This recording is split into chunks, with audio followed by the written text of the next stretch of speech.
There is a hidden rule of power that almost nobody talks about in our everyday lives, and yet it determines who commands respect and who gets ignored, who dominates the social battlefield, and who is left explaining themselves into weakness.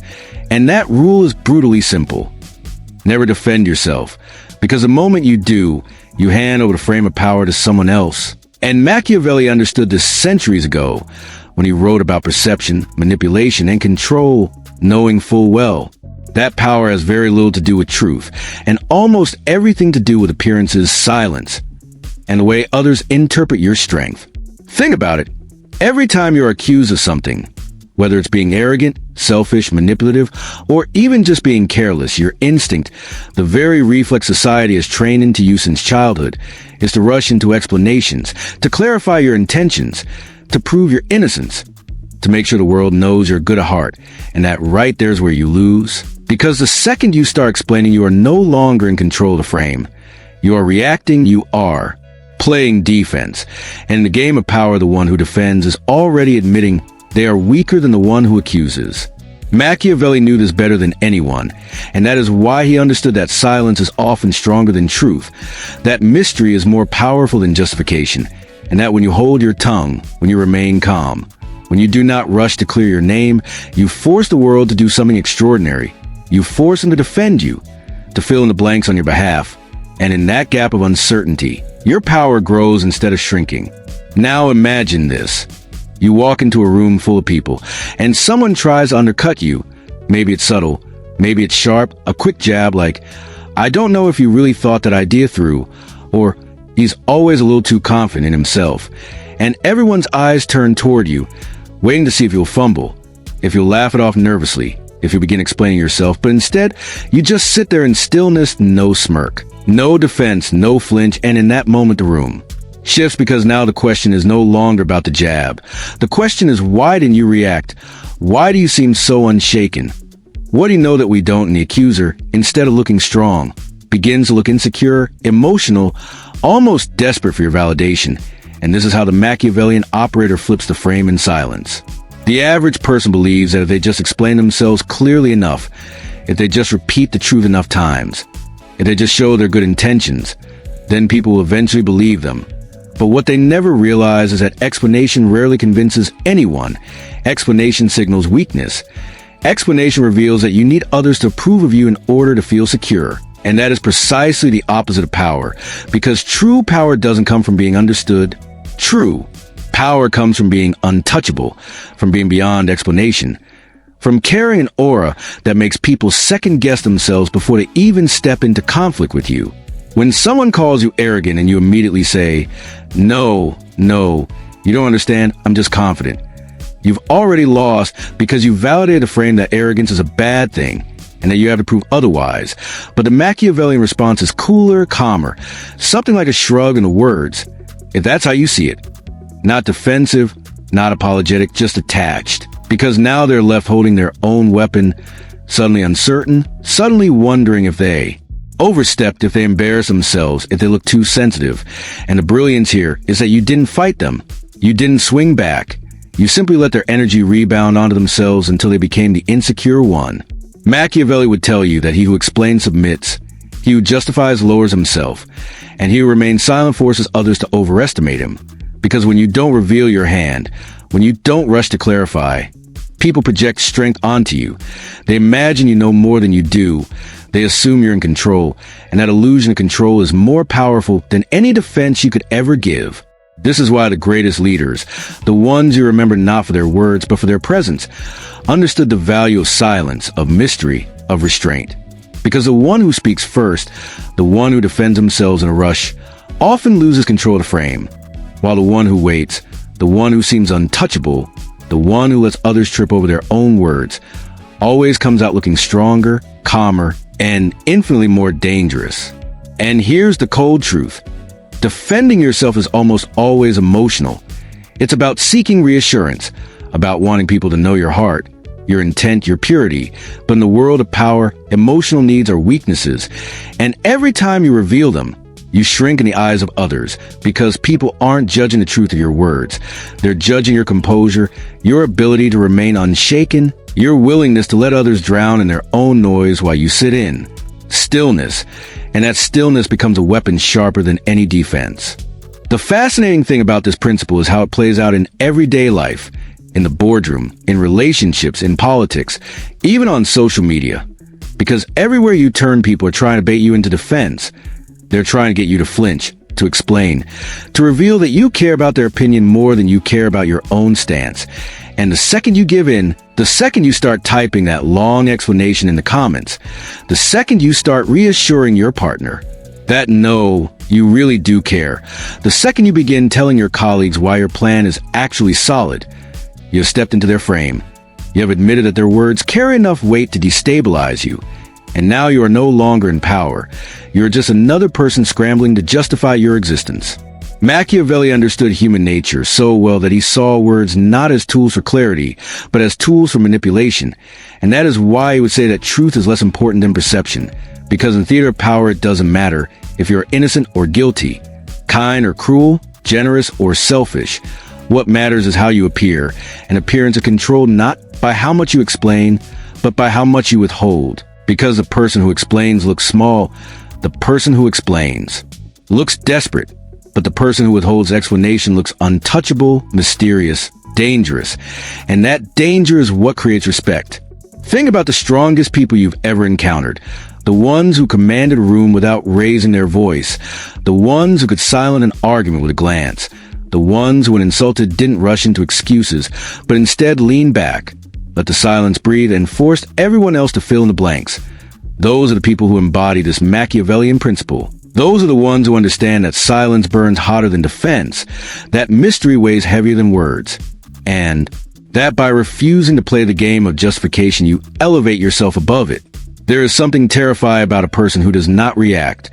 Something unsettling about someone who doesn't flinch under fire, because we expect people crack, to fumble, to protest, to plead their case, and when they don't, when they just sit there calmly, it throws us off balance. It forces us to question ourselves, to wonder if maybe we miscalculated. Maybe they know something we don't. Maybe they are stronger than we realized. And that is exactly why this tactic works, because it uses the attacker's own psychology against them, turning their weapon into their weakness. Let's make this concrete. Imagine you're in a business meeting and someone says, "I'm not sure your strategy really makes sense." And the natural urge is to jump in, to defend, to say, "No, you don't understand. I've done the research. I know this works." But a Machiavellian move is to lean back, maybe even smile and calmly say, "Interesting. What's your strategy then?" Suddenly the burden shifts. Suddenly the attacker has to perform. Suddenly the room's attention is not on your defense, but on their ideas. And most of the time the attacker wasn't prepared for that. They just wanted to poke at you. They just wanted to destabilize you. And now they're the one exposed, scrambling, sweating, while you sit there calm, confident, untouchable, and that moment cements you as the stronger figure in the room. Or take it into relationships, where accusations often come wrapped in emotion, where someone might say, "You don't care about me anymore." And most people panic at this. They rush into reassurances. They explain themselves endlessly. They try to prove their love with words. But the Machiavellian approach is far colder, far more controlled, because instead of diving into emotional explanation, you simply let the accusation sit in the silence. You let them hear their own words echo back at them, and when you do, respond with calm detachment. Something like, "That's not how I see it." Short, solid, unflinching, and suddenly the drama loses its power. Suddenly they question whether they were overreacting. Suddenly you hold emotional tempo, and whoever controls the tempo controls a relationship. And then there's the most brutal form of all, disappearance. Not defending yourself, not even dignifying the attack with a response.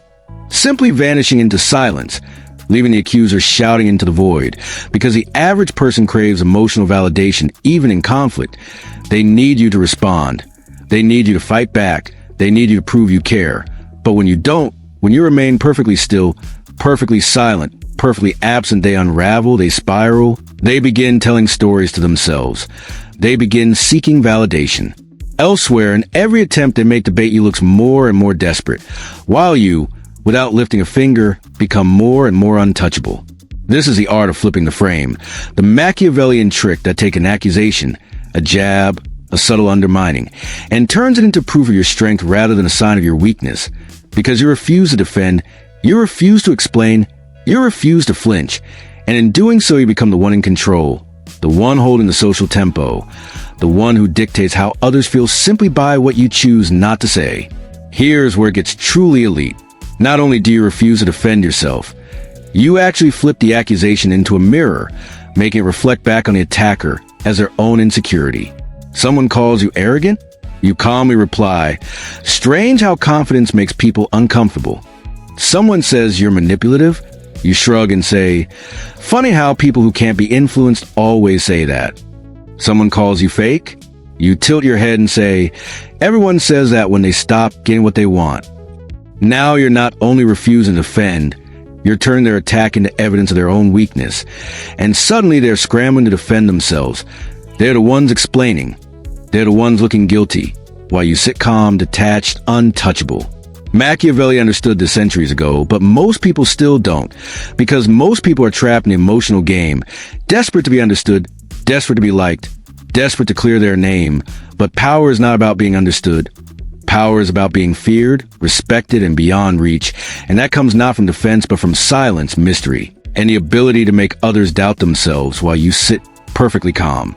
There is something profoundly psychological about this entire strategy, because it cuts straight to the heart of how human beings process conflict, how they perceive power, and how quickly they judge who is strong and who is weak. And when you begin to see the world through this Machiavellian lens, you realize that most arguments, most offenses, most explanations are never really about truth. They are about perception, about who frames a conversation and who reacts to that frame, and the one who reacts always looks smaller than the one who sets the terms. The genius of refusing to defend yourself is that it disrupts the natural rhythm of conflict. It denies the other person the satisfaction of pulling you into their frame, and creates a vacuum that they are forced to fill. And in that vacuum, they almost always reveal their own insecurity, their own desperation, their own lack of composure, while you sit perfectly still, perfectly untouchable. This is why when you study history's most powerful figures, you see the same pattern over and over again, whether it's emperors, generals, CEOs, or presidents. The ones who held real control were not the ones frantically explaining themselves at every accusation. They were the ones who allowed mystery to hang in the air, the ones who spoke less but were feared more, the ones who let others drown in noise while they remained the silent presence that nobody could quite pin down. Because the truth is, silence terrifies people. It forces them to wonder what you're thinking. It forces them to question themselves. It forces them to imagine power in you even if it's not really there. And that imagination is often stronger than reality. Now picture this in a real social scenario. You're at a party, a gathering, a circle of friends, and someone throws a casual jab at you. Maybe they say, "Oh, you always think you're the smartest one in the room." And everyone laughs lightly, waiting to see if you'll defend yourself, if you'll laugh along nervously, if you'll deny it, if you'll explain. But instead you do nothing. You take a sip of your drink, you look around calmly, maybe you smile faintly and say, "Interesting," and then you change the subject, and suddenly the jabber feels exposed. They feel like the one who brought negativity into the room. They feel like maybe they tried too hard. Maybe they embarrassed themselves, and the crowd notices it too, because they're not focused on whether the jab was accurate. They're focused on composure of the response, and your composure just made the other person look insecure. That is power, not because you prove yourself, but because you didn't need to. The human mind is wired to look for cues of strength and weakness, and in every confrontation, people are not actually listening to the words as much as they are watching the reactions. They're scanning for who looks calm and who looks rattled, who holds stillness and who gets pulled into emotion, and that is why defense always loses, because defense is reaction, defense is emotional. Defense reveals that you care too much about the other person's opinion, and the second you reveal that, you've already admitted that they hold power over you.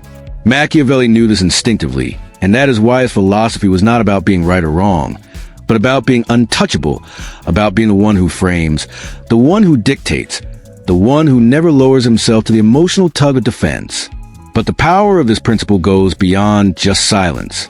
Silence is step one, the refusal to play their game, but the second step, the truly Machiavellian move, is inversion, where instead of defending, you flip the accusation back onto them, not with anger, not with loudness, but with calm detachment, making their words sound like a confession of their own insecurity. Someone says, "You're manipulative," And you calmly reply, only people who can't be influenced say that, and now it's them who has to defend themselves. Someone says you're arrogant and you reply, confidence tends to make some people uncomfortable, and suddenly they're wondering if they look jealous, if they just admitted weakness, if they're the insecure one. This inversion is devastating because it doesn't just protect your frame, it hijacks theirs. It makes their attack the evidence of their own instability. And that is how you not only survive an attack, but turn it into an advantage. Consider how this plays out in the modern world of social media, where everyone is quick to throw accusations, quick to criticize, quick to try to bait you into explaining yourself. The average person responds with long paragraphs, long defenses, endless explanations trying to prove their innocence. And the more they type, the weaker they look, because the crowd doesn't see the logic, the crowd sees the desperation. But the Machiavellian operator? He ignores it or he replies with short, detached comment, something like, if that's how you see it. And then he moves on, and now the accuser looks obsessive, emotional, insecure, while he looks untouchable. And the more the accuser keeps going, the worse they look, because the crowd isn't listening to their words anymore. They're watching the energy, and the energy screams desperation. This principle works because people overplay when faced with silence. The human mind cannot stand a void. It cannot stand unanswered questions. It cannot stand stillness when it expected conflict. So the attacker will often keep repeating themselves, keep escalating, keep trying to get a reaction. And the more they do, the more they look unstable, while you, sitting calm, look like the rock in the storm, the one who cannot be moved, the one who doesn't need to explain, the one who holds power simply by refusing to lower yourself. And here's something most people don't realize. Even if you are completely innocent, even if the accusation is false, even if you could easily explain yourself, defense still weakens you, because it tells the crowd that you need validation, that you need others to believe you, that your sense of self depends on their approval, and the moment you need approval, you've already lost power. Innocence doesn't need defense. Strength doesn't need explanation. And when you hold that silence, when you carry that mystery, people begin to assume you must know something they don't. They begin to overestimate your strength, and that overestimation is more valuable than truth. Machiavelli would say that words are not to clarify truth, but to obscure it, that the powerful man uses words not to explain himself, but to control the frame, to dictate perception, and that's why the strongest move is often to say less, to let the silence do the heavy lifting, to let the crowd fill in the blanks. Because when they fill in the blanks, they almost always imagine you to be stronger, smarter, more controlled than you really are. And that illusion is worth more than any justification could ever buy.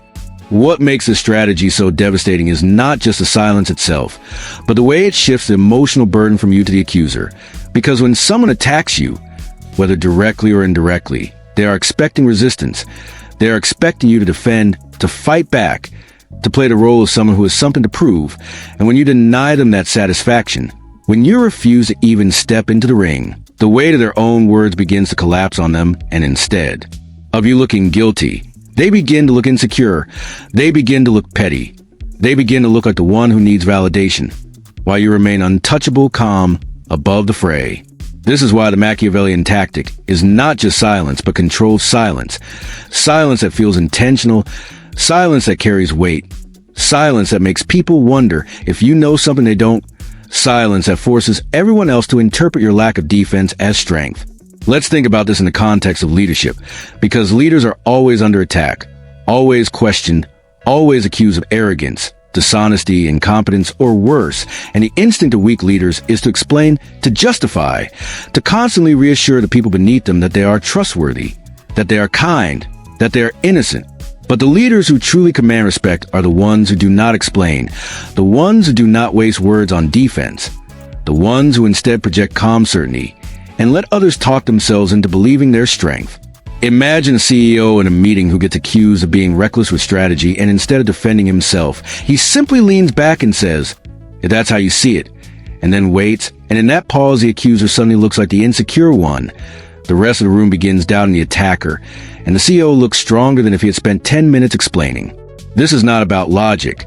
This is about perception, and perception, as Machiavelli knew, is everything.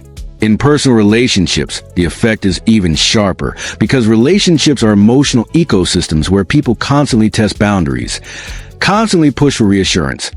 Constantly throw accusations not because they are true, but because they want to see if you will panic. When your partner says, "You don't care about me anymore," the normal reaction is to launch into desperate explanations, to prove your care, to defend your love. But the Machiavellian response is to stay grounded, to let the words hang heavy in the air, to look at them calmly and say, "That's not how I see it," and then stop. Suddenly they're left wrestling with their own emotions, wondering if they overreacted, questioning their own tone, realizing that the drama they expected to draw you into has no grip on you. And that makes you the one in control of the emotional tempo, and whoever controls the tempo controls the relationship. The social dynamics of this are brutal, but undeniable. In every group, in every crowd. People are not analyzing truth like a courtroom. They are scanning for strength. They are watching who flinches, who defends, who justifies, and who sits calm and untouchable. And this is why silence can elevate you above the noise, because it positions you as the one who does not need the crowd, the one who does not bend accusations, the one who seems beyond their reach, and people respect, even fear, those who do not scramble for approval. Defense always signals dependency. It signals that you need others to believe you, and the second you need them, you are beneath them. Power belongs to the one who can let the accusation float and then evaporate in silence. Now here's something even colder, something Machiavelli himself would admire. Not only refusing to defend, not only refusing to justify, not only holding silence, but actually disappearing, removing yourself entirely from the confrontation, leaving the other person swinging at shadows. When you disappear, when you ignore, when you give not even the dignity to reply, the other person begins to unravel, because human beings crave validation. Even in conflict, they want you to push back so they know they mattered, so they know they got under your skin. But when you don't even acknowledge their existence, when you let them shout into the void, they begin to look obsessive, desperate, unhinged, while you, in your absence, grow larger in their mind. You become untouchable, and every move they make only exposes their instability. This is the highest level of control, because you don't fight at all. You don't even stand in the same arena. You let them destroy themselves trying to get your attention. The brilliance of this tactic is that it is not just offensive, it is offensive in its own way. Because when you refuse to defend, you create tension, and tension forces the other side to act, to overplay, to reveal themselves while you reveal nothing. And in every social conflict, the one who reveals less always holds more power, because mystery is a weapon, silence is a shield, and composure is a sword that cuts deeper than any explanation. Think about the most intimidating figures in your own life. Not the ones who yell the loudest, not the ones who explain the most, but the ones who could sit in silence and make you nervous, the ones who made you second-guess yourself without saying a word. That is Machiavelli's trick in action. It's worth remembering, too, that this principle doesn't mean you never speak. It means you never defend. When you do speak, you redirect, you reframe, you put the burden on the other person, you turn the spotlight on them. In a meeting, if someone questions your strategy, you don't explain yourself, you calmly say, "Interesting, what's your strategy then?" And suddenly the room's attention is on them, and they're the ones being judged. In a relationship, if someone accuses you of being distant, you don't defend, you calmly say, "That's your perspective," and suddenly they are questioning themselves. In public, if someone calls you arrogant, you don't explain, you smile and say, "Confidences make people uneasy sometimes," and suddenly they look jealous. This is the inversion, the mirror, the art of turning their accusation into proof of their weakness. And when you master it, you become untouchable, because you no longer react to attacks. You transform them into weapons that wound the attacker instead. And the reason this works so powerfully is because of human psychology. People overestimate silence. They fear mystery. They respect composure, and they punish desperation. When you defend, you look desperate. When you remain calm, you look strong. When you invert, you look brilliant. And the truth is, it doesn't matter what is real. It matters what is perceived, because perception creates reality in the social arena. Machiavelli understood this centuries ago, and yet most people still don't, because they're too trapped in their emotions, too desperate to be understood, too eager to prove themselves, when in reality the greatest proof of power is a refusal to prove anything at all.